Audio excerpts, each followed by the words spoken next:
Olá, pessoal. Sejam bem-vindos a mais um episódio do podcast Lendo Mentes. Sou Leonardo Weiner, o apresentador, e hoje eu tô aqui com o André Kolbe, que é psicólogo e vai estar falando sobre transtornos de personalidade. Além de ser um grande profissional, o André é um grande amigo meu e eu tô muito feliz de estar aqui com ele conversando. André, primeiramente, obrigado por ter topado vir aqui conversar comigo e falar desse tema que imagino que tanto para ti quanto para mim é muito querido e a gente gosta muito de falar sobre isso. Então, primeiramente, seja bem-vindo e obrigado. Leonardo, muito obrigado pelo convite mais uma vez. É um prazer imenso estar aqui. E muito parecido com o que eu já falei em outros momentos, essas conversas são aquelas que a gente tem corriqueiramente, né? Sim. Não só em ambientes mais profissionais e acadêmicos, mas também nas nossas conversas pessoais, tentando pensar um pouco sobre o futuro dos transtornos de personalidade e como é que as pesquisas em psicologia vão se desenvolvendo. Então, é nada mais justo do que a gente também trazer isso um pouco mais para um público mais amplo. Ah, legal, cara. E obrigado de novo por estar aqui. E assim, acho que para o pessoal te conhecer, para quem não te conhece, fala um pouquinho agora, ao menos, como foi a tua trajetória, onde tu te formou, como tu entrou na psicologia, e talvez até seguindo nisso, como que tu entrou nesse meio de trabalhar mais com transtornos de personalidade, desse enfoque na personalidade mesmo. Uhum. Eu me formei em 2015 pela PUC em Minas Gerais, em Belo Horizonte. E durante a faculdade eu fiz 8 meses de intercâmbio na Universidade de Heidelberg, na Alemanha. Depois eu fui para o mestrado em saúde da criança e do adolescente, que é um programa que tem dentro da medicina da URGS, Uhum. aqui no Rio Grande do Sul. E ali o objetivo, na verdade, de estar ali, de estar inserido nesse ambiente, foi justamente para poder pesquisar aspectos psicológicos e biológicos também, componentes biológicos, da ansiedade em jovens pré-prova. Uhum. Então, aqueles jovens que estavam em períodos mais avançados, né, por exemplo, no terceiro ano do ensino médio, passavam por um grande estresse, uma grande ansiedade e tinham dificuldade de manejar isso. Então, a nossa busca foi por fazer uma intervenção única, juntando várias outras técnicas, principalmente baseadas em TCC, que pudessem ajudar eles e também servir como autoaplicação. Uhum. Uhum. Depois disso, eu fiz especialização em terapia cognitivo-comportamental na Weiner, logo Onde em a gente se seguida, encontrou, onde a né? gente se encontrou, né? E logo na sequência, eu fiz a formação em terapia de esquema com a Wendy B. Harry e o Jeffrey Young nos Estados Unidos, né, pela ISST. Hoje eu sou um dos 10, acho que é um dos 10, não lembro agora do número atualizado, mas um dos 10 terapeutas com certificação avançada em terapia de esquema aqui no Brasil. Um pouquinho menos de 10, se eu não me engano. Acho que são os 8, se eu não me engano. Então, Por aí. tá por aí.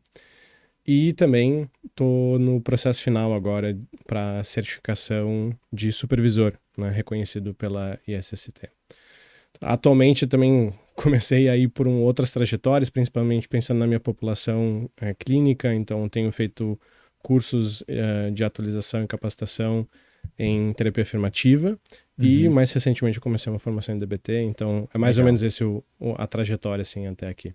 E como é que tu entrou mais para trabalhar realmente com transtornos de personalidade, com essas questões de padrões mais difusos de comportamento dos indivíduos? Porque assim, e a gente vai entrar muito aqui no nosso podcast hoje, vai falar sobre o que que é um transtorno de personalidade, o que que é personalidade, mas como que tu acabou entrando para trabalhar com essa população? Era algo que sempre te interessou ou foi algo que ao surgir, atender, começou a te chamar mais atenção?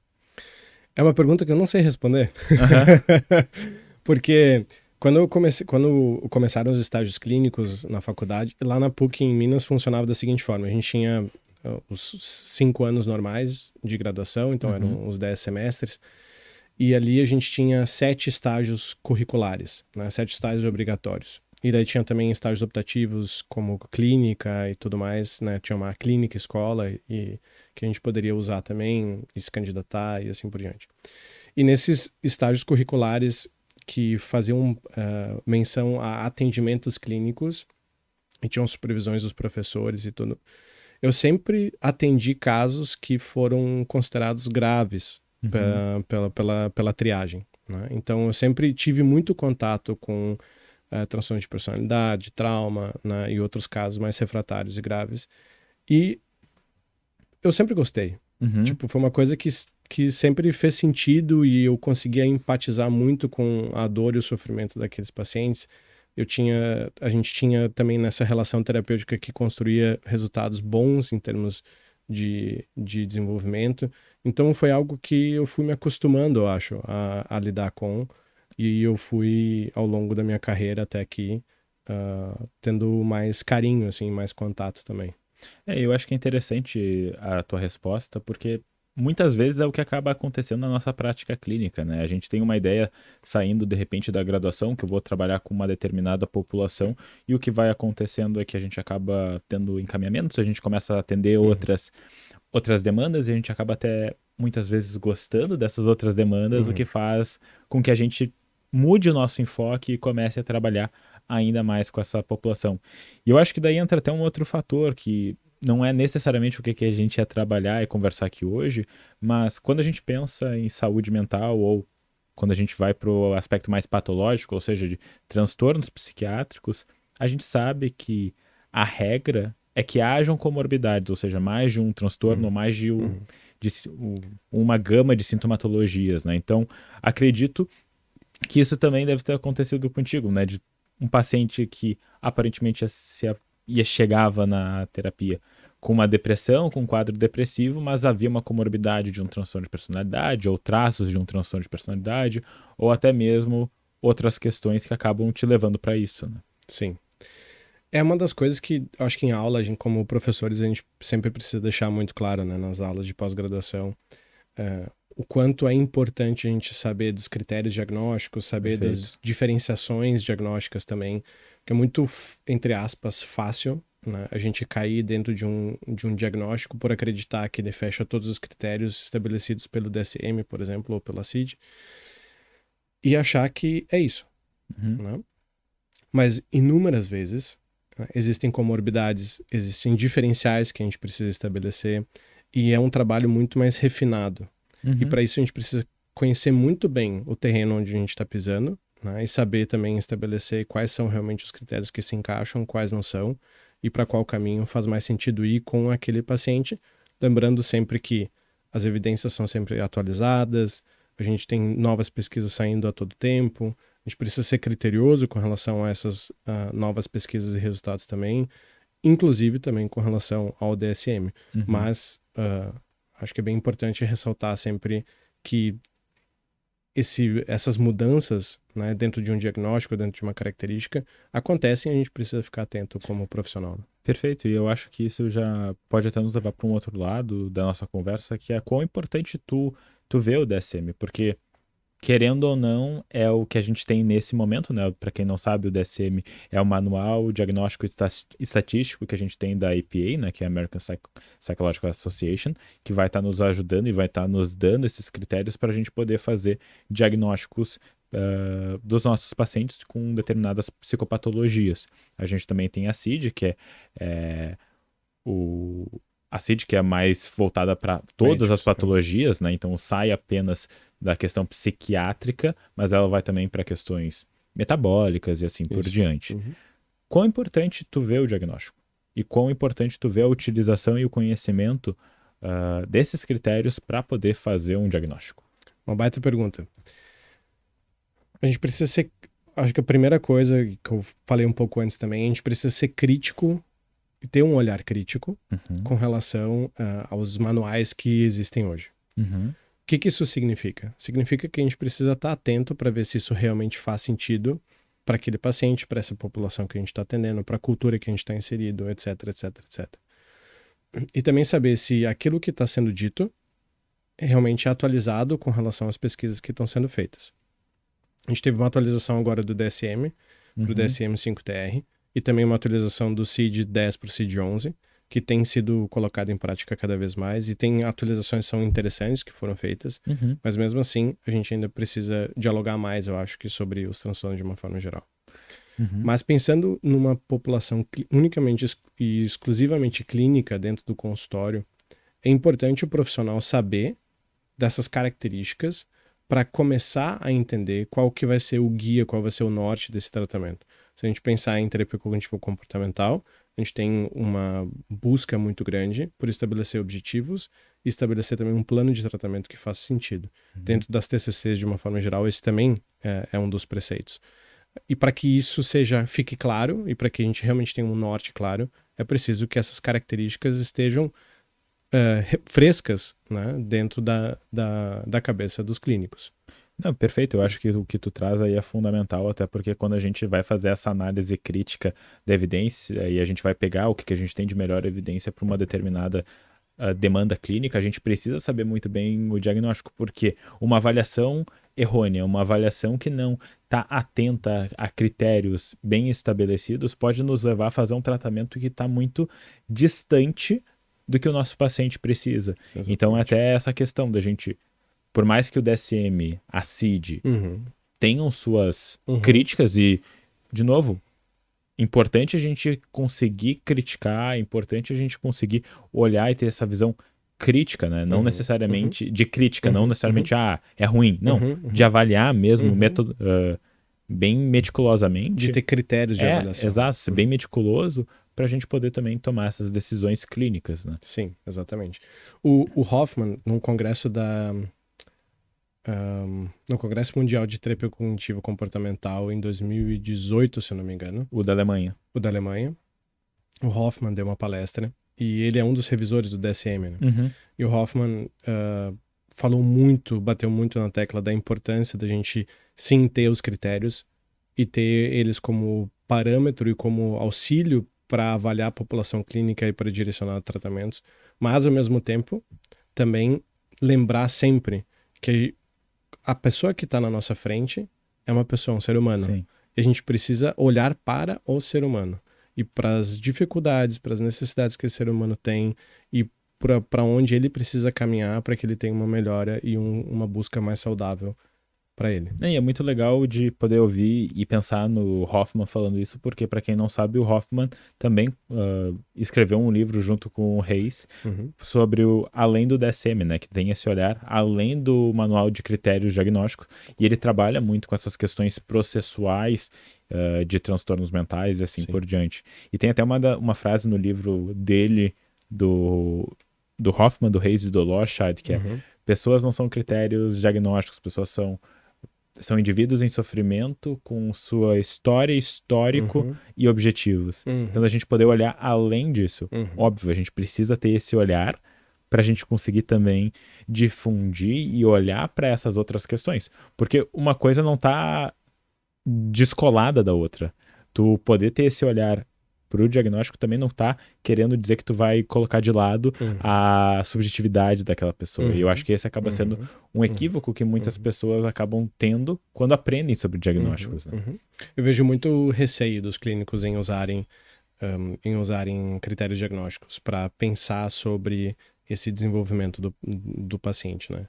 Vejo muito isso em supervisão, né, da dificuldade que alguns supervisionantes têm de começar a pensar realmente, tá, mas por que isso aqui faz sentido?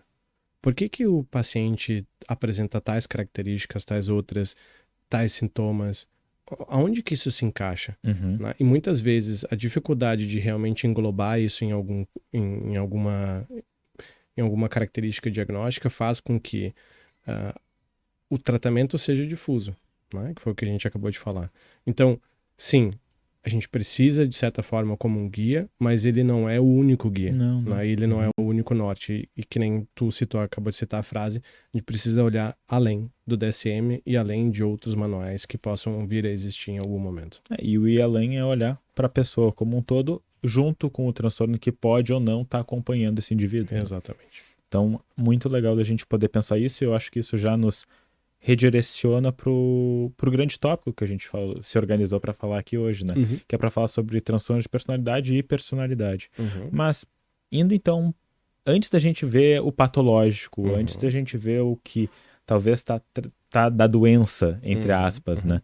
Do que traz sofrimento. Como é que tu caracterizaria o que é a personalidade? Tem vários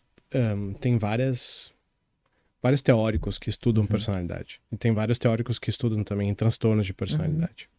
Mas acho que se a gente pensasse numa definição abrangente sobre personalidade, São características corriqueiras, né? São características duradouras de uma pessoa junto com comportamentos. Então, são características duradouras que também têm comportamentos que fazem a pessoa acabar agindo de uma determinada forma.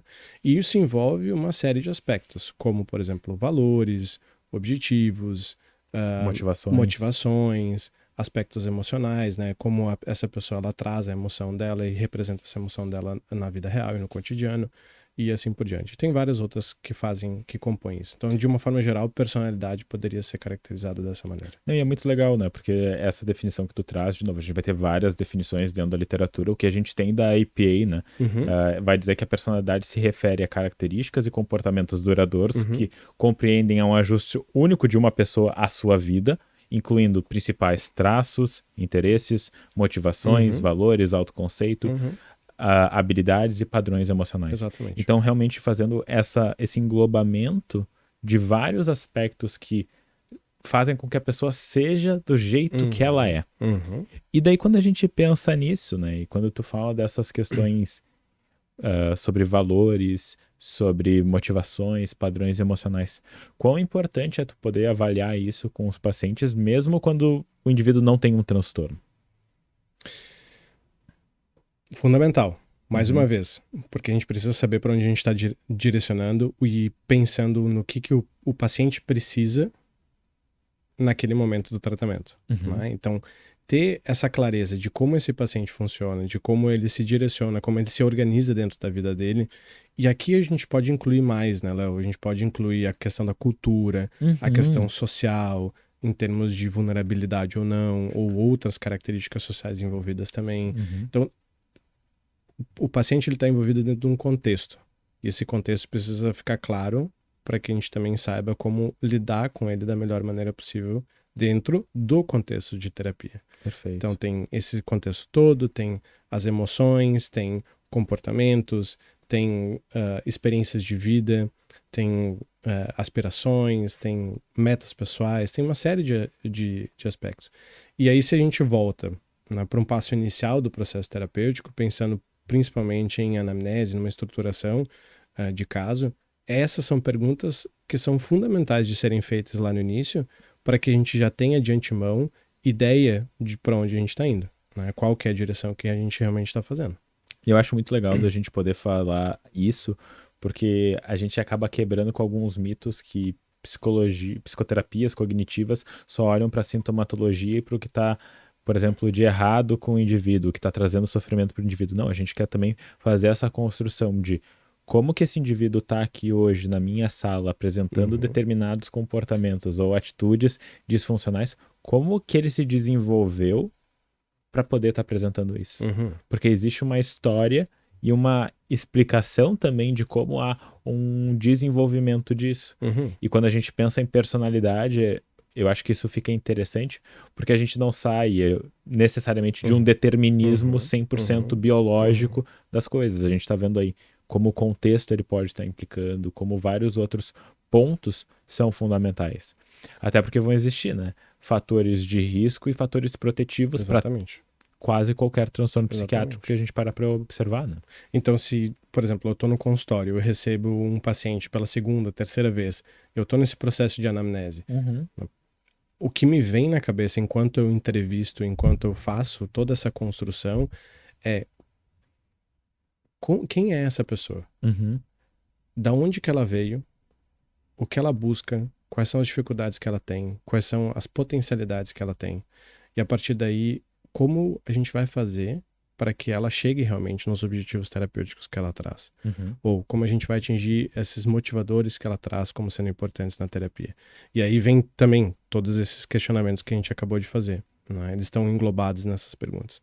Mas acho que a postura curiosa de tentar entender essa pessoa como ela é, né, e saber também de como é o funcionamento dela em termos de personalidade é fundamental para a gente saber, de novo, né, que caminho a gente está seguindo e qual é a melhor maneira da gente ajudar ela. E às vezes também definir, desculpa, te cortei, mas às vezes também definir se nós somos os melhores terapeutas.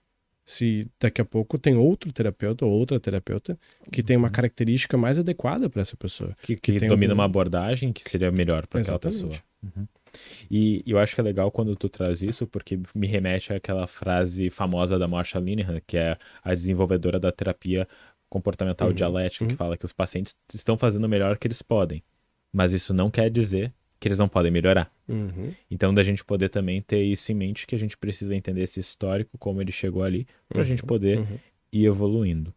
Mas, pensando em evolução, pensando em construção, como que se dá o desenvolvimento da personalidade? Quais são fatores que entram, ah, interagem para desenvolver a personalidade e como ela vai se formando? A gente, de novo, tem muitas pesquisas sobre e não tem um consenso necessariamente sobre como essa personalidade vai se desenvolvendo ao todo. A gente tem várias ideias que são super interessantes e que vão se compondo. Mas de uma forma geral, mais uma vez, eu acho que os grandes componentes que desenvolvem uma personalidade são os fatores genéticos e biológicos, as interações sociais com as pessoas, as figuras dos cuidadores, os aspectos familiares, a forma como o temperamento dessa pessoa também, né? E, ao mesmo tempo, como ela vai reagindo de acordo com os estímulos que ela vai recebendo. Um outro fator que é importante nessa construção da personalidade, talvez muitos já tenham ouvido falar sobre essa distinção entre temperamento e caráter, né? Então, isso aqui também compõe muito essa construção de personalidade. Não, perfeito, né? Porque a gente vai pensar nessa interação como um todo e a gente vai ter alguns estudos, né? Tem até vários estudos de gêmeos. Uhum, Então, uhum, vão pegar gêmeos e vão analisar como há o desenvolvimento ou não de transtornos psiquiátricos ou até mesmo uhum, da própria uhum, personalidade. O que que a gente tem mais de evidência dentro da literatura, né? Que em torno de 50% a gente vai ter de herdabilidade genética para a nossa uhum. personalidade. O que que isso nos diz? É que 50% pode estar mais ou menos determinado da forma que a gente nasce. Isso não quer dizer que a gente vai pegar 25% da mãe, Exatamente. 50% do pai e assim por diante. Mas existe uma carga genética que ela é importante para a gente poder pensar. Sim. Até mesmo porque a gente sabe que existem outros fatores que vão potencializar questões genéticas Ou diminuir. ou diminuir. Né? E até pensando em epigenética, de quais são esses genes que Uhum, vão ficar mais uhum, ativados ou não. uhum. Dentro de estudos, por exemplo, com gêmeos, tem um estudo muito, muito, muito antigo que fala sobre, que acompanhou gêmeos durante o desenvolvimento deles com os mesmos pais, na mesma escola, com amigos muito similares, com um contexto social muito similar, etc. E a personalidade dessas duas pessoas se desenvolveu completamente diferente, Uhum, né? Ué, mas qual que é a explicação, então, se a genética deles é igual, né? uhum. São gêmeos univitelinos e eles são, em tese, geneticamente totalmente iguais. É porque existem componentes que vão fazer essa ativação genética mais ou menos. E aí vai depender muito também da interpretação, não só biológica, mas cognitiva e emocional também, que cada um vai fazer. Então, se nós dois, por exemplo, temos genéticas completamente distintas, se a gente passasse pela mesma situação, provavelmente eu teria uma interpretação, tu teria uma interpretação completamente distinta. Perfeito. Não?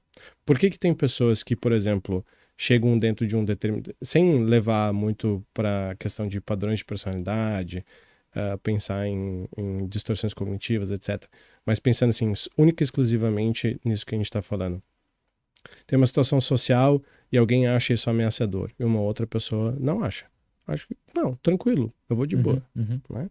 Tem um, por que que isso é construído? Porque tem um contexto por trás. Tem experiências que vão sendo construídas, tem fatores genéticos envolvidos e assim por diante. E eu acho que isso é muito interessante, porque daí a gente pode voltar até para outras linhas teóricas mesmo, né? Se a gente for olhar, por exemplo, para o próprio behaviorismo, quais Uhum, foram comportamentos que foram reforçados. E uhum, se a gente uhum, conseguir fazer essa análise de reforços, de contextos, porque, de novo, a gente só aumenta a frequência de comportamento uhum, se ele é uhum, reforçado de alguma uhum, maneira. Ou seja, uhum, se eu ganho algo ou eu tiro uma dor, mais ou menos, uhum, simplificando uhum, muito, né, o que, que uhum. seria um reforço, Simplificando muito, sim.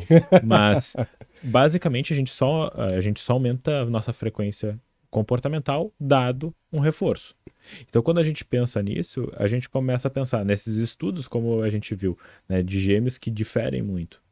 Bom, por mais que as pessoas possam ter a Uhum, mesma carga genética, as vivências vão ser diferentes.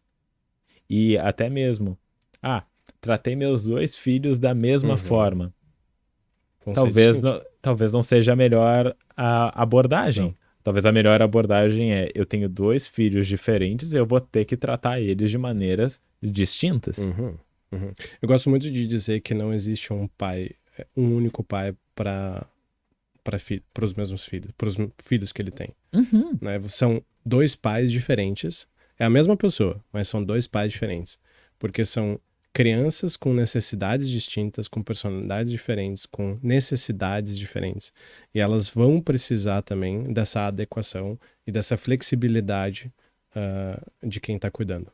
E daí a gente já também coloca, mesmo que não é o nosso tópico da nossa conversa aqui hoje, mas a dificuldade de conseguir fazer uma parentalidade ou de cuidados, mesmo quem é cuidador, não precisa ser necessariamente pai, mãe, estrito senso, Sim. mas quem faz esse papel de ser cuidador, quão difícil é poder se adequar às necessidades que as crianças vão ter, porque realmente é só a gente parar para pensar e analisar.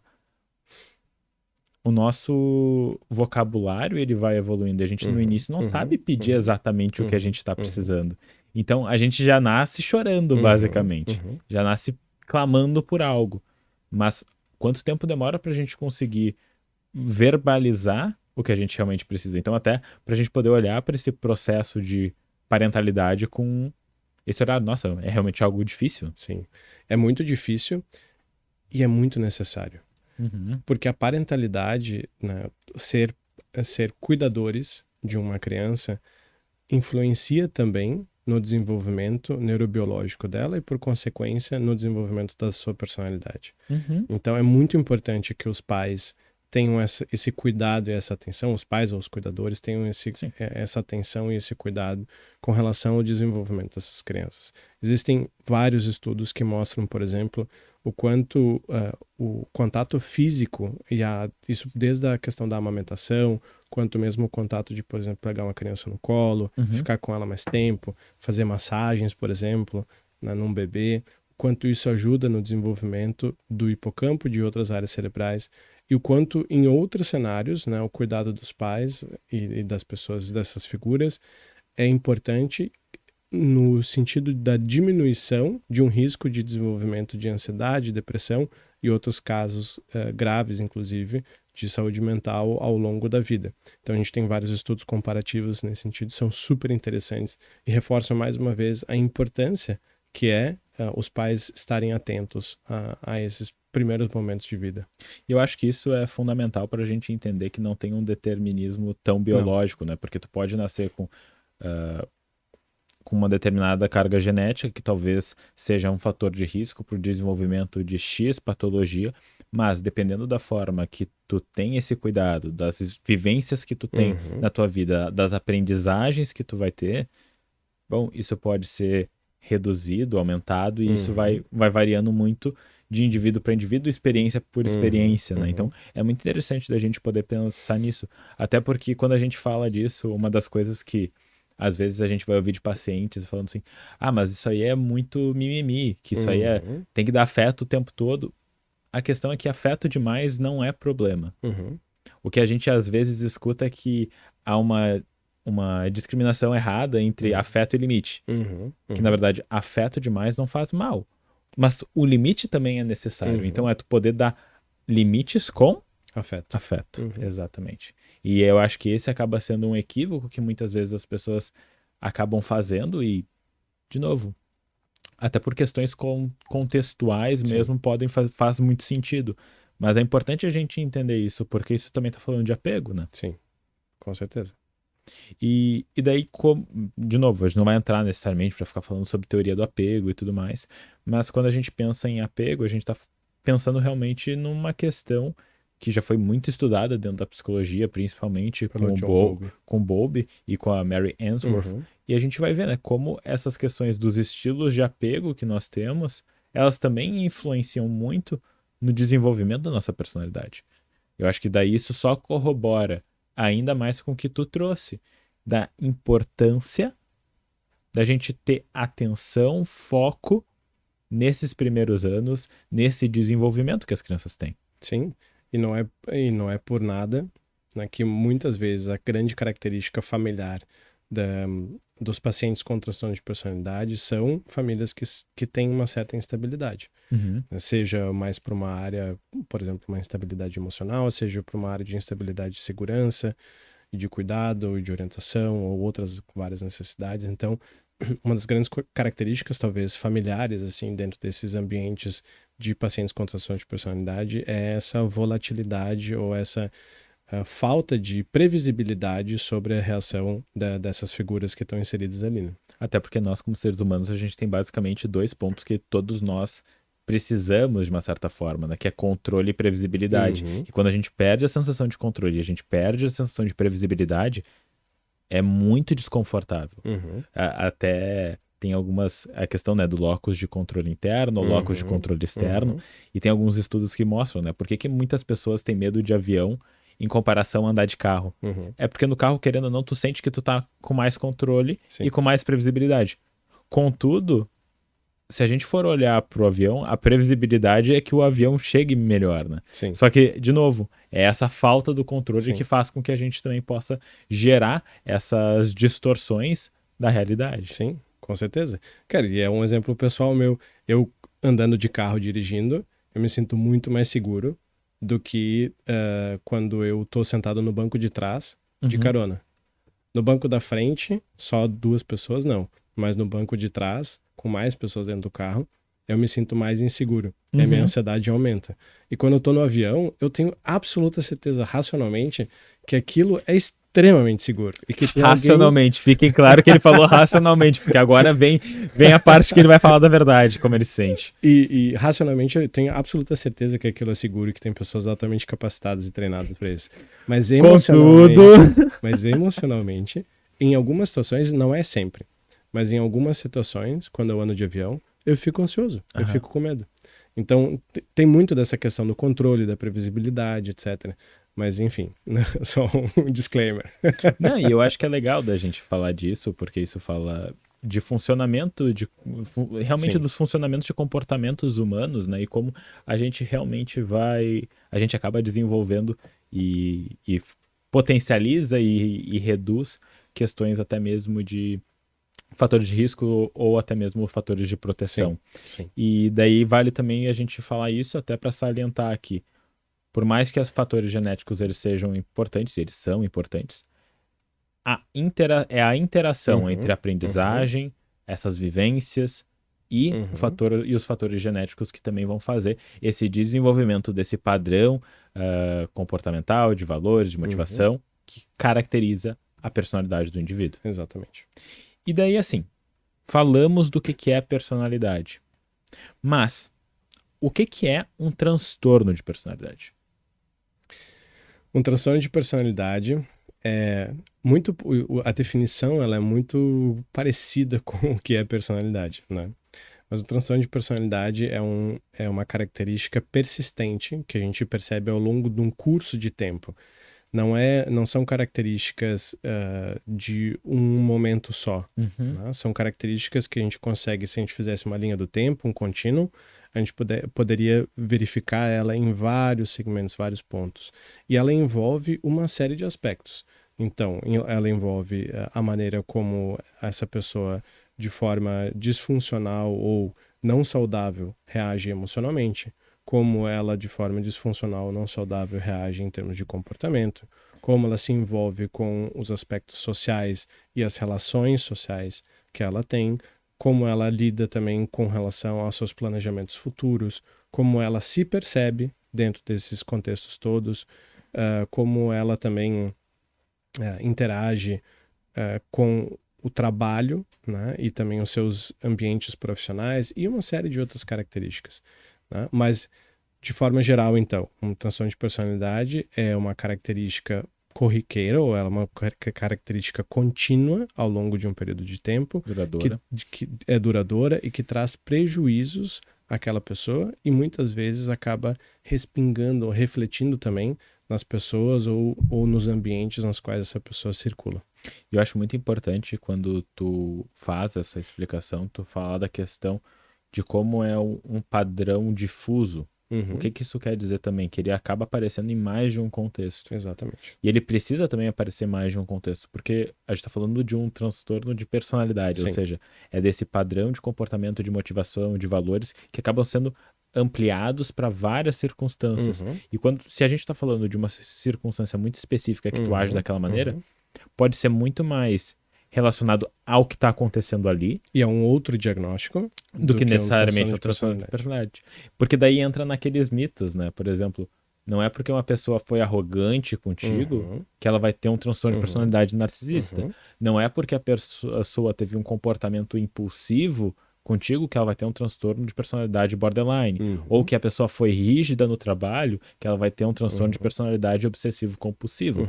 Então, da gente poder entender que isso precisa também aparecer em outros contextos da vida do indivíduo, porque senão todo mundo tem transtorno. Claro.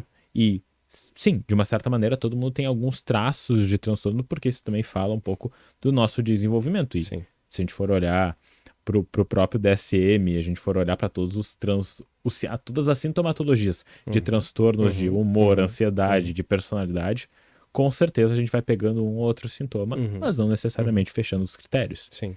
Léo, lembra quando a gente falou mais cedo sobre a parte da avaliação, quanto era importante Perfeito. a gente avaliar e ter os manuais do nosso lado para ajudar nesse processo todo? Quando a gente faz essa avaliação, a gente está estabelecendo também uma linha do tempo. Ótimo. E dentro dessa linha do tempo, a gente está buscando, né, encaixar ou tentar compreender em quais foram os momentos em que esse comportamento, essa emoção, esses pensamentos, essas reações com o ambiente foram parecidas, foram similares. E a partir disso, é possível começar a compreender com mais clareza se isso se encaixa muito mais numa forma de agir, né, num comportamento só, que envolto por emoções e tudo, ou se isso está realmente linkado com algum transtorno de personalidade que gera um prejuízo maior para essa pessoa. Então, ter essa clareza de que realmente aparece em mais de um cenário, precisa aparecer de mais de um cenário para se caracterizar como transtorno de personalidade, já começa lá atrás, quando a gente começa a fazer essa avaliação toda dessa pessoa que nos procura para o trabalho. E por isso que a avaliação ela precisa ser multifacetada. Ou Exatamente. seja, precisa avaliar relacionamentos, amizades, trabalho, questão de estudo, todas essas questões que implicam e que têm importância na vida do indivíduo para a gente poder realmente ter essa clareza. Sim. Porque é um papel muito importante, a questão de compreender o diagnóstico, até mesmo porque o paciente também tem o direito de saber o seu diagnóstico. Sim. E, bom, tu me explicou então o que é um transtorno de personalidade, falou pessoal o que é um transtorno de personalidade. Eu sei que o DSM-5-TR, o DSM-5, o 5-TR e o 5, eles não têm mais os nossos queridos antigos clusters. Mas quais são os diferentes tipos de transtorno de personalidade? Eu não precisa necessariamente listar todos os transtornos de personalidade, mas como é que a gente pode pensar em agrupamentos ou de diferentes tipos de transtorno de personalidade? Tá. Primeiro, a gente tem atualizações interessantes dentro do DSM-5-TR com relação a quase todos os transtornos de personalidade. Tá? Não são todos, mas são quase todos. Levando em consideração, né, a evolução das pesquisas, levando em consideração, 2, uma população clínica, né, levando em consideração, 3, a questão da cultura, sociedade e assim por diante. Porque até só é importante, desculpa te interromper, né, mas muito legal da gente pensar que o próprio DSM ele vai evoluindo também na medida que a sociedade vai evoluindo. Né? Então, muito legal, porque se a gente for fazer uma análise histórica do manual diagnóstico, do 3 para o 5TR são... É uma diferença gigante. Né, parece que a gente está falando... São dois mundos diferentes. Exatamente. São dois mundos diferentes. Mas desculpa te interromper. Não, com certeza. Eu acho que faz muito sentido esclarecer isso e também lembrar que a gente leva muito em consideração durante esses manuais uma população específica, né? Claro que se a gente abrangesse isso, é uma amostra, mas se a gente abrangesse isso de forma um pouco maior, assim, talvez a gente tivesse resultados diferentes. Mas são só hipóteses. De toda forma, a gente tem o DSM ele é dividido por seções. A gente tem uma seção que fala sobre os diagnósticos e os transtornos de uma forma geral. Depois a gente tem uma seção 2 que fala muito também sobre transtornos de personalidade e que tem algumas atualizações. E a seção 3 que fala muito também sobre alguns pontos mais específicos, e aí tem uma visão alternativa sobre transtornos de personalidade. E alternativa aqui não num sentido ruim, mas alternativo num aspecto de tentar compreender esses transtornos de personalidade por um outro viés, por uma outra perspectiva. E é muito interessante como eles vão levando em consideração a questão das facetas, da personalidade e assim por diante, né? Mas enfim, fica a dica, acho que para as pessoas realmente se debruçarem um pouco mais e não lerem só simplesmente os critérios diagnósticos, mas começarem a entender que existe todo um mundo por trás, e ali também faz sentido começar a questionar esse mundo por outros olhares, e o próprio DSM já é um primeiro passo para isso.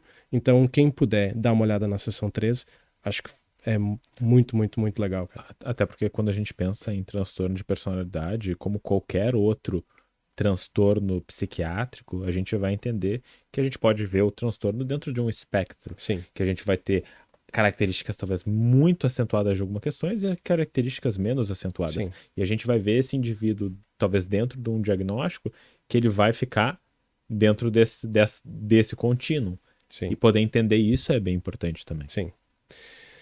Então, vamos lá. A gente tem no DSM-4, se não me engano. 4 com a TR. Né? 4 e 4TR. Se construiu essa ideia de cluster A, B e C, que hoje se utiliza muito mais pensando em sentido educacional, né? E também num sentido mais de compreensão e de entendimento. Porque dentro do próprio DSM, por exemplo, que traz essa perspectiva, eles fazem essa crítica sobre a limitação, né, desses clusters. Por conta da falta de evidências concretas, por conta da falta de pesquisas suficientes com relação a isso, da pouca população utilizada, etc, etc. Mas eu acho que por uma definição, assim, para o entendimento faz bastante sentido. A gente usa muito nas aulas também para conversar com os nossos alunos sobre isso, né? Até porque, querendo ou não, dentro desses clusters haviam, né, no caso, sintomatologias ou características que eram compartilhadas entre os transtornos, né? O que facilitava a compreensão de muitas pessoas sobre o que era um transtorno de personalidade. Isso. Então a gente teria esse cluster A, a gente teria esse cluster B e o cluster C. Hoje em dia a gente já não tem mais isso no DSM, mas, como tu mesmo falou, às vezes nos auxilia para ter uma visão mais global e educacional, bem educacional do que são esses transtornos. Léo, me corrija se eu esquecer alguma coisa. Provavelmente vou esquecer algum deles quando eu fazer a nomeação, tá? Então, no cluster A, a gente tem esquizotípicos, esquizoides e outros, né? Tem alguns... Paranoide também. Tem mais algum, se eu não me engano. Esquizoide, esquizotípico, paranoide. Isso. Depois, no cluster B, tem transtorno de personalidade borderline, narcisista, antissocial. histriônico antissocial. Histriônico e antissocial. Isso, histriônico antissocial. E depois no cluster C, a gente tem os famosos ansiosos, né? Então, o transtorno personalidade obsessivo-compulsivo, os Dependente. dependentes e o Esquiva evitativa. Então, são esses 3 grandes grupos que existem, né? E que a gente utiliza como um entendimento, como uma compreensão mais aprofundada sobre. Não, perfeito. E aí a gente consegue ver essas diferentes categorizações e a gente vai ver que existem bastante transtornos de personalidade, né? Então a gente vai ver desde esses comportamentos, assim, talvez que a gente poderia colocar como um pouco mais excêntricos desse cluster A, o cluster B um pouco mais essa questão, um pouco mais de relacionamento e de funcionamento, às vezes, de novo, vão ter vários, social, e o cluster C da Muito questão do mais ansioso. Né? E a gente vai ver que, na verdade, a grande maioria das pessoas vai ter, na verdade, tracinhos de cada um desses. Exatamente. Né? Mas, pensando nisso, né? Pensando nos diferentes tipos de transtornos de personalidade, como que se dá o tratamento para esses transtornos? E a gente não vai entrar em cada um deles, porque a gente vai ficar aqui não sei quantas horas há dias falando sobre cada um deles. Certeza. Mas quais são características importantes no tratamento de transtornos de personalidade? Como um todo, assim. O relacionamento, né? A relação interpessoal no processo de terapia é muito importante. Além disso, na verdade, um passo anterior a ele. Saber diferenciar qual que é o transtorno de personalidade que está envolvido. Em outras palavras, avaliem. Avaliem bem. Faça uma boa anamnese. Então, saber avaliar, saber entender realmente o que está ali. né, na tua frente, com quem tu está conversando, como essa pessoa se estrutura e assim por diante. Então, esse é o primeiro passo. Segundo passo, conseguir estabelecer uma boa relação, um bom vínculo terapêutico para que o trabalho seja possível. Porque em todos os transtornos de personalidade, a relação e o vínculo é um dos pontos fundamentais e cruciais desse processo. A gente tem outras pesquisas tantas que mostram o quanto a relação terapêutica ela é parte fundamental do processo. Chega em alguns casos a beirar 80% da responsabilidade na evolução e no desfecho positivo do tratamento dessas pessoas. Então, aqui a gente tem, acho que um dos passos mais interessantes. E acho que um outro fator fundamental é saber que existem distinções entre cada um desses diagnósticos que fazem com que nós, como terapeutas, precisamos também de características específicas para o trabalho com essa gama, com essas várias gamas da população.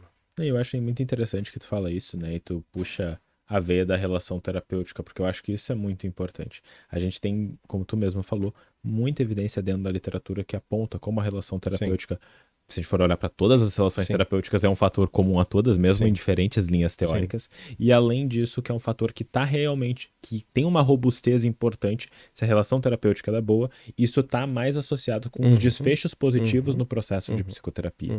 Então, muito importante da gente ter essa clareza e poder fomentar e trabalhar a relação junto com os nossos pacientes.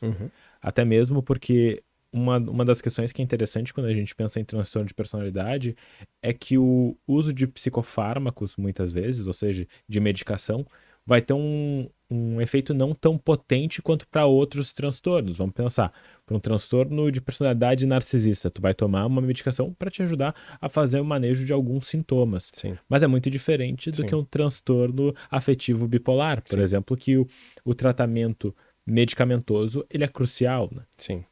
E aí, claro, e aí tem um outro exemplo, né, que é o transtorno de personalidade borderline. Ele não se tem um entendimento sobre qual que é a linha farmacológica que faz mais sentido para aquele tipo de pacientes. Então, o que a gente acaba fazendo é tratar os sintomas que esses pacientes apresentam, né? Por isso que é preciso ter muita clareza, assim, de qual é a estratégia que a gente vai lançar a mão para ajudar durante esse processo, ter essas certezas. Certezas não sei, mas ter essas clarezas é bem, bem, bem importante. Até porque a gente vai ter que, como o uso da medicação tem um resultado que é realmente focado em sintomatologia e não tanto no transtorno como um todo, a ênfase na psicoterapia ela acaba ganhando ainda mais força. E daí pensando nisso, pensando na relação, porque daí eu acho que essa é uma outra grande questão importante. Que há uma tendência, como esses padrões de funcionamento eles são tão difusos de um transtorno de personalidade, eles acabam aparecendo também no setting terapêutico. E daí a gente poder promover um ambiente diferente, com estratégias diferentes, também vai ter essa repercussão fora, não é? Com certeza. Vamos pegar 2 exemplos. Transtorno de personalidade borderline. Né? Que é uma das populações que tu mais... Que é uma das populações que mais atendo. Né? Existem, de novo, acho que existem muitos estudos sobre, alguns estudos mais estruturados, outros nem tanto, linhas teóricas que estão começando a chegar mais perto, outras já mais afastadas. A gente tem aqui como padrão ouro, nesse momento, a DBT, e a gente tem correndo junto, assim, chegando muito perto com relação a questão de robustez em termos teóricos e de estudo, a terapia de esquema. Né? Mas, por enquanto, ainda, o grande consenso que se tem dentro da psicologia, de uma forma geral, é que a DBT é uma das principais linhas para esse tipo de população. Por que a DBT é tão importante para a população borderline?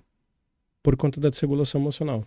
Perfeito. Né? E a DBT, ela dá muito, entre outras coisas, ela dá muito conta de dar ênfase a isso, de ajudar os pacientes a conseguirem lidar com as suas emoções de uma forma mais saudável. E isso vai ter repercussão direta na maneira como essas pessoas sentem, interpretam e lidam com suas emoções fora da terapia, além de poder se relacionar de uma outra maneira e também começar a encontrar estratégias e saídas para que ela se torne mais saudável para ela mesma e para as pessoas que estão à sua volta. A busca dentro do processo de terapia, e eu acho que isso transpassa qualquer tipo de abordagem ou linha teórica, é a busca por autonomia do paciente. Então, ele precisa, no final do processo de terapia, saber como lidar e compreender e lidar com o seu funcionamento. E a partir daí também começar a traçar outras linhas. Se a gente pudesse resumir muito o que tu falou, é a importância da autorregulação. Exatamente. E a autorregulação é algo que a gente almeja muito nos nossos pacientes, porque terapia precisa ter início, meio e fim. Sim. E o fim da terapia, e daí eu sempre bebo da terapia cognitivo clássica, que ela diz que o paciente ele tem que sair da terapia sendo seu próprio terapeuta. Sim. E o que isso quer dizer no final das contas? É que o paciente vai conseguir fazer a avaliação do que está acontecendo com ele, avaliar os pensamentos, emoções e comportamentos, e a partir disso vai conseguir fazer essa autorregulação e esse manejo para ter desfechos mais saudáveis. É aquela velha história. Mas, Léo, daí tu vai ter que estar controlando tudo o tempo todo. Mas a gente nos controla também o tempo todo. É aquela velha história. O cara te cortou no trânsito. Tá, tu pode ficar com raiva. Tu provavelmente vai ficar com raiva e pode passar um pensamento intrusivo não muito legal na tua cabeça. De, por exemplo, vou sair do carro. Ou vou buzinar até não poder mais pro cara. Vou cortar ele. Vou cortar ele de volta. Mas a gente, com um funcionamento saudável, tu vai te regular emocionalmente e vai entender que ter esse desfecho não vai te trazer pode te colocar em risco e não vai trazer necessariamente o desfecho que tu tá buscando. Exatamente. E da mesma maneira, né, se a gente pensar agora no outro exemplo, transtorno de personalidade narcisista, e se a gente pensar um pouco mais em terapia de esquema, e tu tá aqui também para falar bastante sobre, mas um dos pontos fundamentais dentro do tratamento deles, né, entre várias outras coisas, é dar limites, e saber de forma afetiva conseguir dar esse limite e acolher a vulnerabilidade que está por trás disso, né? Que está por trás dessa construção que foi feita por essas pessoas dentro da personalidade delas. E aí a gente precisa de uma série de outras ferramentas para conseguir lidar com isso. Então, olha só, a gente está falando do cluster B. E aí, dentro do cluster B, de 2 diagnósticos diferentes, que precisam de ferramentas e habilidades e características totalmente diferentes de tratamento. Então, vai depender muito do paciente, do diagnóstico e de todo o histórico que ele traz da vida dele. Até Tudo isso porque vai ser daí vão importante. ter essas coisas que vão poder, mesmo sendo muito diferentes, vão ter intersecções muitas vezes e vão ter sintomas que vão ser compartilhados e, consequentemente, o que a gente percebe é essa importância de uma avaliação individualizada em um processo de decisão clínica completamente centralizado e individualizado para aquela pessoa para poder fazer o tratamento. Porque tu não vai necessariamente pegar um protocolo fechado para todos os pacientes. Vão ter pacientes que vão se beneficiar de protocolos bem estabelecidos, mas outros tu vai ter que trabalhar um pouquinho a partir da tua criatividade e modular mais esse processo terapêutico. Né? E por que é tão importante bater nessa tecla, Léo? Né? De entender, de compreender o que está acontecendo, de compreender para a direção que a gente vai. Porque muitas vezes, até em supervisão, né, as pessoas, os nossos colegas, eles chegam e dizem, não, esse paciente tem um transtorno de personalidade. X. Tá. Ok. Até aí tudo bem. Até aí tudo bem. Vamos colocar isso como uma hipótese e vamos dizer que isso é real. Colocou na abinha aqui. Tá aberto. Tá aberto. Tu avaliou déficit de atenção e hiperatividade? Transtorno por uso de substância? Transtorno por uso de substância? Bipolaridade? O sono? O sono? Alguma outra disfunção de regulação de humor? Né? Alguma característica biológica que pode estar influenciando? Algum outro uso de medicação que pode estar influenciando? Então, a gente tem uma série de coisas que precisam ser muito bem caracterizadas e avaliadas para que a gente realmente bata na tecla. O diagnóstico, eu tenho essa sensação, tá? Não sei se tu compartilha dela também, mas eu tenho essa sensação que muitas vezes as pessoas acham bonitinho a gente dar um diagnóstico de um transtorno de personalidade para alguém. Não, esse meu paciente aqui, ele tem um transtorno de personalidade. Mas não entendem que por trás disso existe uma concepção e existe uma gravidade naquilo que você está dizendo também, está se trazendo. Inclusive na maneira de pensar em como eu vou psicoeducar o meu paciente sobre esse diagnóstico, como vou ajudar ele a passar por essa fase de compreensão, de entendimento do diagnóstico, de como lidar e estruturar isso para o futuro e assim por diante. Eu sinto que, e daí isso é uma visão também que eu tenho a partir de supervisões que eu acabo dando bastante, é que há um déficit importante no processo avaliativo e diagnóstico. Sim.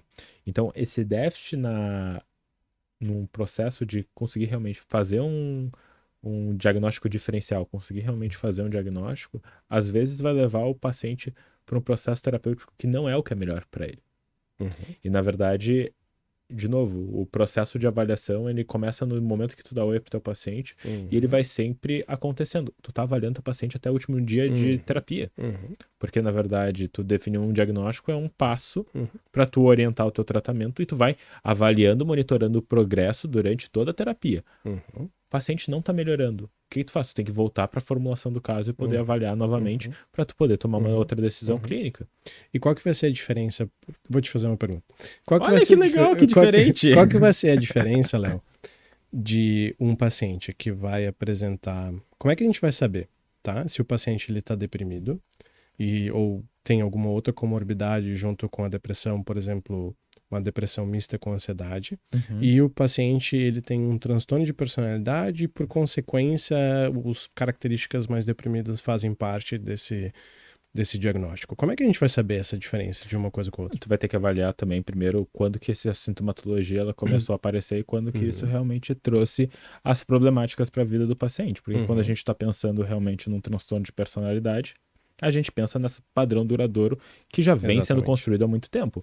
Ou quando a gente está falando de um transtorno de eixo 1, antigo eixo 1, que não existe mais, ou um transtorno de humor, o paciente teve um momento onde não existia esse transtorno e a partir de um determinado conjuntura de sintomatologias, de vida e tudo mais, apresentou essa problemática. Então, existe um antes e um depois também muito mais claro e estabelecido do que um transtorno de personalidade. Sim. Então, a gente tem que avaliar a questão também do período que isso se estabeleceu e como isso foi estabelecido. Perfeito. Exatamente. Se a gente fala, por exemplo, de uma alteração no humor, né? A gente está falando de um estado, de um momento, e o próprio nome diz, né? É uma alteração no humor. Então vamos imaginar um gráfico. Tu é aqui, tu teve uma alteração, tu foi para baixo, ou tu foi para cima. Exatamente. Então o teu basal é isso. Então tem uma alteração do teu basal, enquanto num transtorno de personalidade o basal... O basal é diferente. Exato. Né? Então exatamente essa distinção. Então a gente precisa entender, por isso que é tão importante saber como esse paciente é. Né, como é a história dele, para a gente saber se ele está muito mais direcionado para um diagnóstico que fala sobre transtornos de humor ou tem alguma alteração de humor mais pontual, ou se a gente está falando sobre um transtorno de personalidade que tem uma alteração basal já. E daí eu já entro até num outro ponto, e como é que a gente faz o tratamento? Quais são as diferenças no tratamento para um transtorno de personalidade, para um transtorno de humor, de ansiedade e assim por diante? Para um transtorno de humor, de ansiedade, a gente tem protocolos muito bem definidos, assim, muito claros de para onde ir e o que fazer. Então, claro que os protocolos eles são sempre buscas de pesquisa por tentar estabelecer um passo a passo que realmente funcione.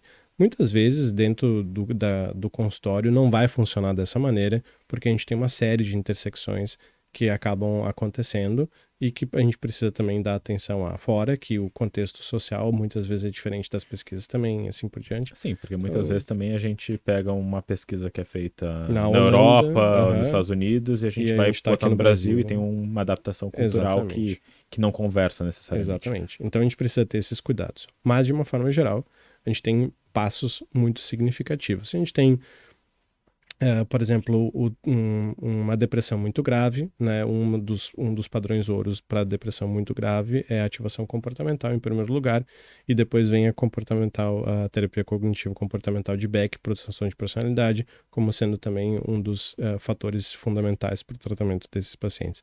De ansiedade, a gente tem vários protocolos em termos de tratamento também, principalmente pensando em TCC clássica, que vão ajudar o paciente a reduzir sua sintomatologia.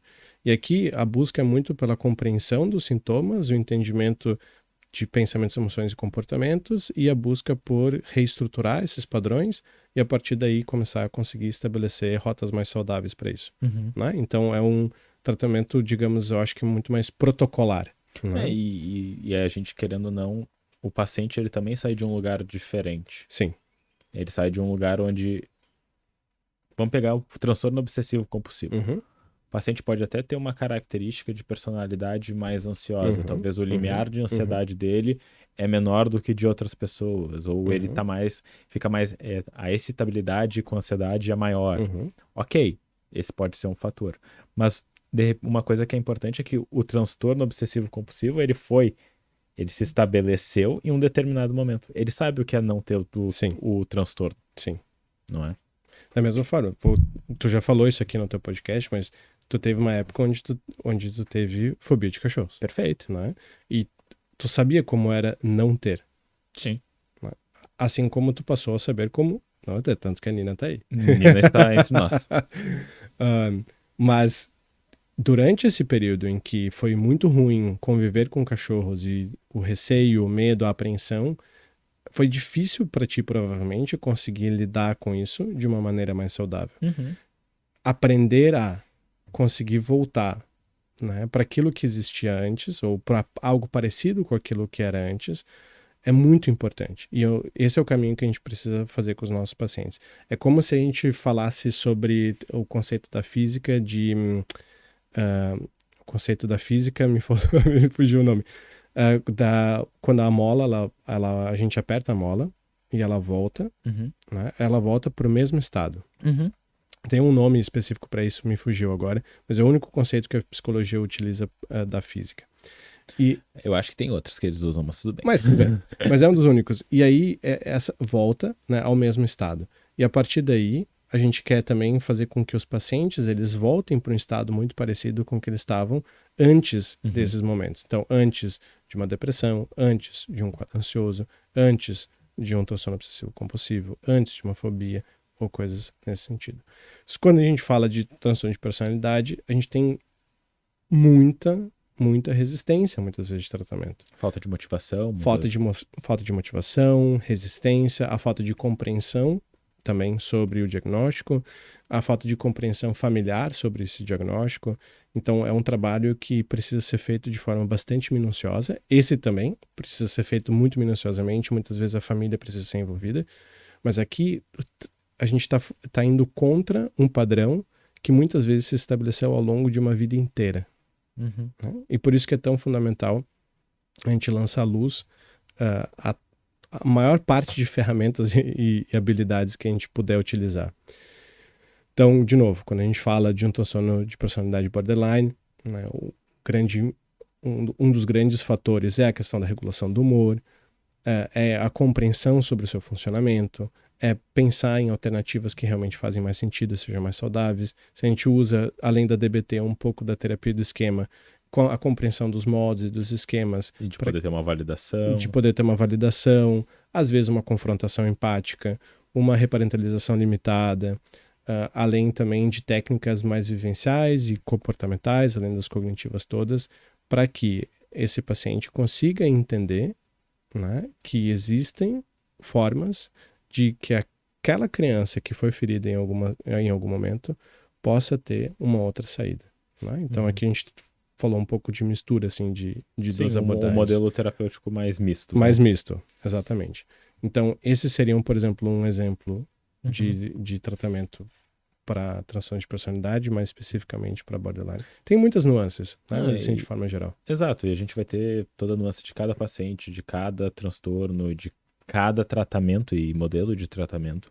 Mas o que é fundamental a gente entender que a gente está falando realmente de padrões que são muito bem estabelecidos desse paciente, que apresentam um grau de disfuncionalidade importante nos contextos que ele ou ela está inserido. Sim. Então é fundamental a gente entender isso, porque a gente vai estar querendo trabalhar muito com essas questões. Sim. E dentro dos próprios transtornos de personalidade, a gente vai ter uma variabilidade de sintomatologia e de resposta muito grande, o que faz com que os clínicos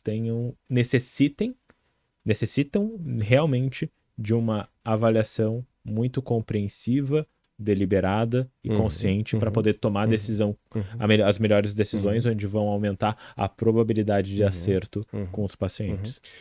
Uma outra característica diferente, né? Por exemplo, Aqui a gente fala muito mais, dependendo do grau de prejuízo, né? Mas a gente fala de um tratamento que dura muito menos tempo.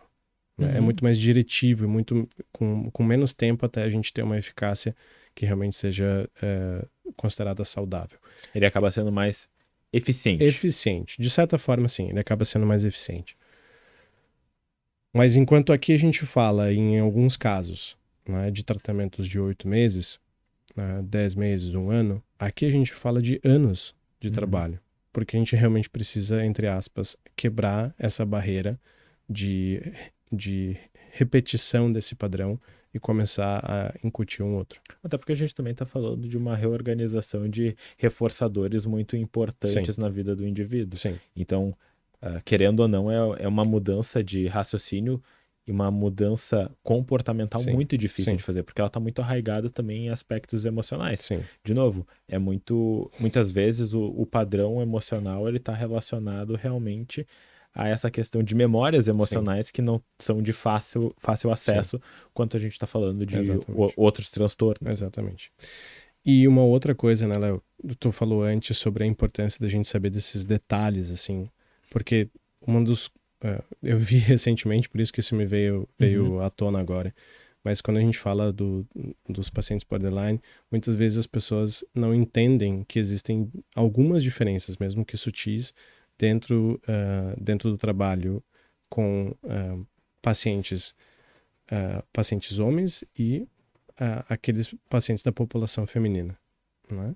Então, claro que hoje se atribui muito mais, né, o TPB a pacientes do sexo feminino, mas isso muito provavelmente é por conta da busca por ajuda e da vulnerabilização delas.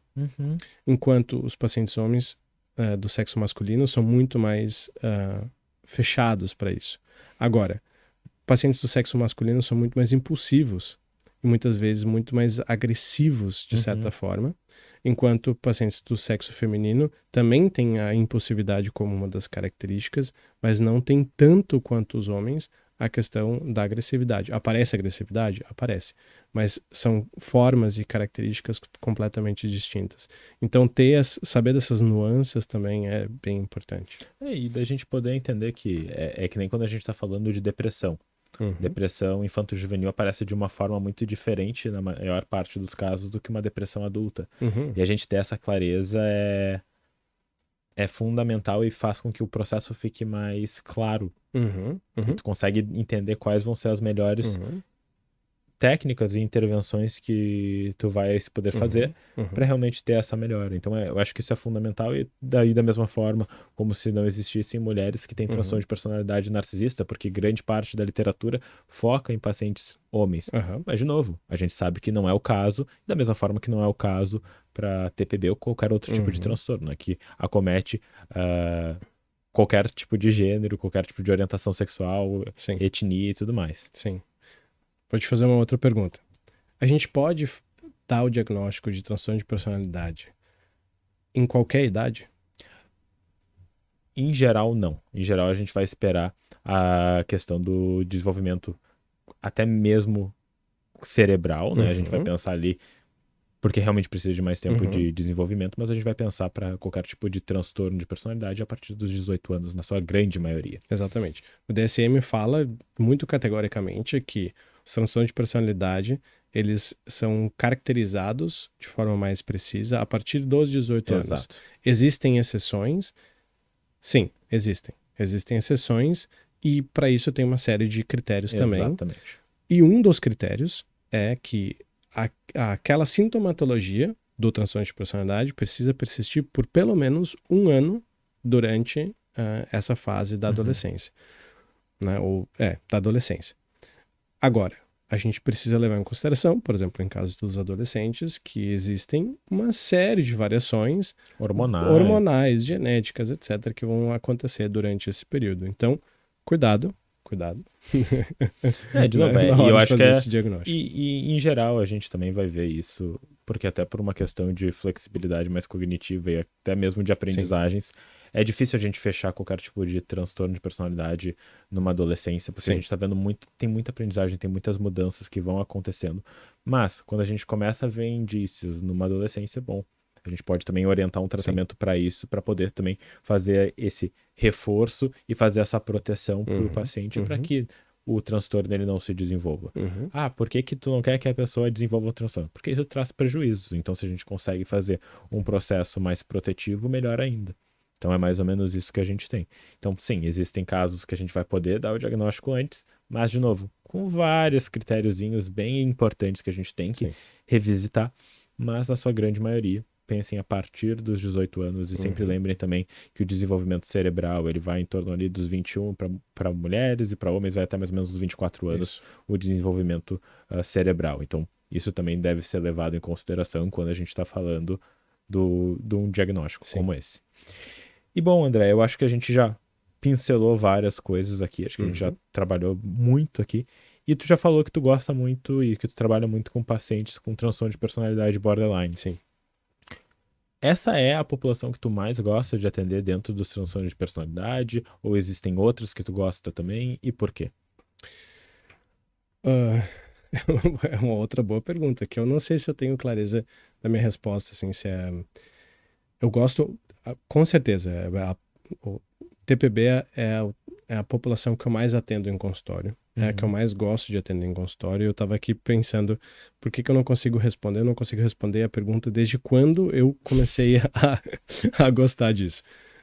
Eu acho que realmente vem junto com essa construção da faculdade e foi algo que foi se desenvolvendo cada vez mais com o passar do tempo, enquanto eu comecei a me sentir mais confortável com essa população, além de também ter mais domínio sobre os estudos, ter mais domínio sobre o que essa população precisa, quais são as formas de tratamento que são mais adequadas, e no momento que eu me identifiquei com as técnicas e habilidades, acho que começou a fazer mais sentido. Então hoje, se eu pensar assim, na população clínica que eu atendo dentro do consultório, tem bastante, não, eu tenho muitos porcento, uns 40% talvez, que são com transtorno de personalidade borderline, uns outros 10% mais ou menos de transtorno de personalidade narcisista. Tem alguns outros tipos de transtorno de personalidade, como obsessivo compulsivo, mas basicamente assim, girando assim, então acho que o torno de uns 60% do consultório é mais voltado para transtorno de personalidade. Né? Perfeito, perfeito. E eu acho que isso é interessante, porque a gente começa também a estudar alguns modelos terapêuticos que vão trabalhar especificamente com isso, né? Então nós dois com terapia de esquema e tu também agora trabalhando e estudando o DBT, querendo ou não, que é a terapia comportamental dialética, fica ainda mais claro, né? A importância disso na tua clínica, né? Porque querendo ou não, tu acaba ficando mais conhecido também por trabalhar com esse tipo de paciente e, consequentemente, também trazendo esses desfechos, né? Sim. Teve mais alguma outra pergunta que tu fez nessa mesma? Não sei se eu respondi Não, todas. tá tudo certo. Tá bom. Perguntou se tu também gostava de atender outros pacientes. Sim. Gosto Tipo, muito. além de pacientes com TPB. Na verdade, na clínica, eu comecei muito atendendo... Minha grande população inicial foi transtorno de ansiedade.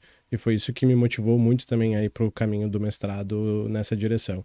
Mas depois, eu fui refinando um pouco mais, assim, a minha compreensão e entendimento, além dos estudos e tudo mais, e eu fui percebendo que, ok, era muito legal. Eu acho que é muito significativo ver o desenvolvimento e a melhora desses pacientes, mas eu gosto muito de poder ajudar essas pessoas que têm um padrão mais difuso de personalidade, que precisam desse acompanhamento a mais longo prazo.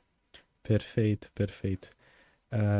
Indo para o final, então, aqui do nosso podcast, eu acho que foi muito enriquecedor. Tenho certeza que, como eu falo, eu adoro conversar, que eu vou aprendendo também, vou pensando em outras coisas e tenho certeza que o pessoal de casa deve ter aprendido. Eu quero fechar aqui, quero te fazer uma pergunta, 2 perguntinhas ainda, mas a nossa conversa me fez lembrar muito de uma frase, de uma quote, assim, de uma citação do Bowlby, que para mim sempre fez muito sentido isso, e eu acho que fala muito sobre transtorno de personalidade, que é que a gente é tão necessitado quanto as nossas necessidades não atendidas. Então a gente poder olhar para essa história, poder ver o que não foi atendido, não teve esse olhar que tantas vezes pode ter se passado, e também é um trabalho nosso como terapeutas de dar esse cuidado que muitas vezes os nossos pacientes não têm e não tiveram. Então, assim, eu gosto de dizer que entre escolher dar um cuidado com afeto, sempre escolha dar o cuidado com afeto. Sim. Sempre com afeto. Sim. Então, eu acho que isso aí é fundamental e orienta muito o nosso trabalho. Mas, André, como é que tu resumiria aqui um pouquinho da nossa conversa aqui de hoje? O que tu diria pro pessoal de casa levar dessa nossa conversa? Eu imaginei que tu ia me fazer essa pergunta. Terapeuta cognitivo adora um feedback, né? Faz um resumo Faz um resumo da sessão, um feedbackzinho. Eu vou usar uma metáfora e depois eu explico ela. Esses dias só contextualizando um pouco, esses dias eu tava num atendimento. E essa pessoa, ela usou essa metáfora do que ela tinha entendido da sessão. Ela falou assim: a primeira panqueca nunca é a melhor. Né? Porque ela é a mais gordurosa, porque ela geralmente é queimada, ou a frigideira não está bem na temperatura certa, e assim por diante. O que eu quero dizer com isso? É que a gente vai aprendendo com o passar do tempo. Né? A gente vai aprendendo conforme a nossa carreira, conforme as nossas construções, conforme os nossos desenvolvimentos, os cursos que a gente vai fazendo, as pessoas com quem a gente vai conversando. E cada uma dessas panquecas, né? Cada um desses eventos e momentos é um degrau. Compreender um transtorno de personalidade, trabalhar com um transtorno de personalidade é uma construção, é um degrau. De forma geral, na terapia e como psicólogos, a gente sempre vai estudar. Mas quem escolher ficar focado muito nessa parcela da população precisa estudar mais, né? E precisa ter consciência do quanto essa população precisa de muito auxílio e muita ajuda. E precisa do melhor que a gente pode dar e do melhor que a gente pode oferecer. Muitas vezes isso significa que a gente vai estudar um pouco mais, fazer algum outro curso, fazer alguma outra formação, especialização, ou muitas vezes também entender que nós não somos os melhores terapeutas para aquela pessoa por uma série de razões. Seja porque pessoalmente, emocionalmente, nós não estamos no melhor momento, seja porque nós não temos as melhores habilidades e capacidades para aquela pessoa, e também poder encaminhar ela para uma outra pessoa. Então, a nossa conversa, ela me remete muito a isso. Né? Há uma construção de conhecimentos que precisa ser feito com o passar do tempo. E se não for possível, ou se a gente esbarrar em alguma barreira, em alguma dificuldade, a gente pode chamar o que a gente brinca, nós dois, né? A gente pode chamar a nossa Liga da Justiça, que muitas vezes são nossos amigos, supervisores, terapeutas, colegas, para trocar ideias, para pensar sobre o caso, para entender melhor e assim também conseguir oferecer o melhor tipo de serviço e trabalho que a gente puder dentro das nossas habilidades e qualidades. Né? Perfeito, porque só lembrando, a terapia não é do terapeuta, a terapia é sempre do paciente. Exatamente. E a gente tem que estar tomando decisões que vão estar orientando o nosso paciente para auxiliá-lo a fazer o seu caminho, né, e ter a sua melhora. Sim. Porque a gente está ali também como profissional de saúde auxiliando o paciente.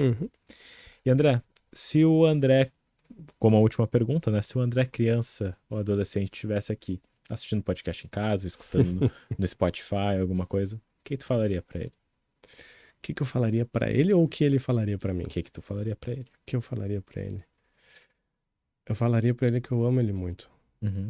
Que eu amo ele muito, que ele pode sempre contar comigo, porque independente do que acontecer, a gente vai encontrar uma forma de conseguir lidar com as coisas. E se eu não souber, eu vou com certeza pedir ajuda para alguém, para que essa pessoa possa ajudar nós dois.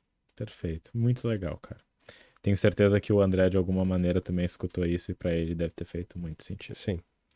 Cara, quero te agradecer muito por tu ter participado aqui do nosso podcast. Acho que tenho certeza que quem ficou assistindo até o final deve ter feito muito sentido, deve ter conversado com muitas questões que fazem que realmente ecoam e fazem sentido quando a gente está trabalhando com essa população com transtorno de personalidade ou traços de transtorno de personalidade.